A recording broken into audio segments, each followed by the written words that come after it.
Mix by DJ Kanchan Raj, Hajipur Vaishali.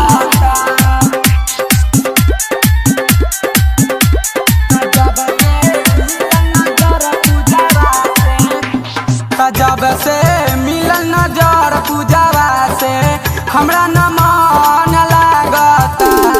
जब से मिलन नजर पूजावा से हमरा न मन लागता। हमरा न मन लागता, अखिया रात भर जागता।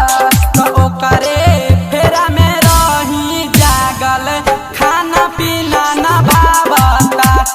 जब से मिलन नजर पूजावा से हमरा न मन लागता। हमरा न मन लागता। डीजे कंचन राज,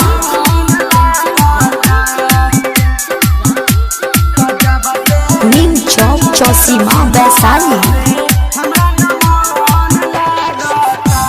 अपना दिल के हलिया हम केकरा से हम कहबहो।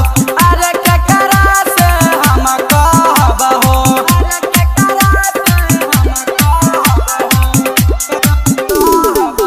अपना दिल के हलिया हम केकरा से हम कहबहो।